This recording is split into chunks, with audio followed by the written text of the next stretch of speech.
This does not look so great. It's a little overcast in Bethlehem right now, showing you the difference between areas. In Bethlehem right now, it's looking a little gray. There are even a couple of sprinkles that are trying to fire up over the Lehigh Valley, so don't be surprised if you need to swipe the windshield wipers a couple of times. Kind of an overcast start to the day there. Further south, we're seeing a little more sunshine. The clouds to the north are keeping things chilly. Only in the 40s in Allentown and Reading this morning. 40s with clouds and a gusty wind. That is chilly, certainly compared with what we've been used to.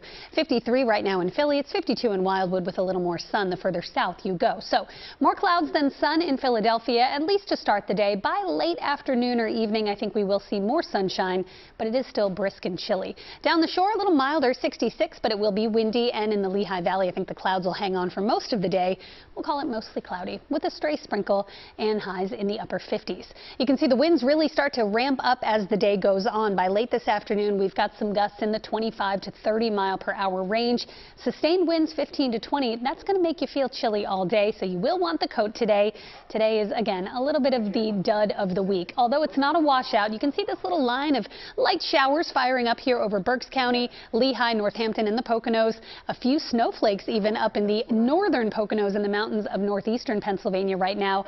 Not going to see too much as far as precipitation is concerned today, but it's definitely an unsettled type of Tuesday. 59 degrees the daytime high for us, but look at this warm up. We're up to 67 degrees on Wednesday. 80s return as early as Thursday, and by Friday, it's downright hot. We're going to be approaching records. The record for Friday is 89. We'll hit 88 for the high. Saturday's still warm, but the pattern begins to break down over the weekend. That's when we'll see our next chance for showers and thunderstorms. So here's a look at your next 7 days. Not only those temperatures we just looked at, but conditions. Today, clouds and some breaks of sun. It will be a windy day. Tomorrow, beautiful. Upper 60s, a chilly morning, a mild afternoon. If you like it a little hotter, Thursday and Friday, that's your jam. 81 degrees Thursday, 88 by Friday. Saturday, most of the daylight hours are dry, but it's kind of cloudy and humid with rain Saturday night into Sunday morning, and then another cool down. Chandler, Monday, we're back to the 50s, another Monday-ish Monday on deck next week. Whew, I'm not excited for that.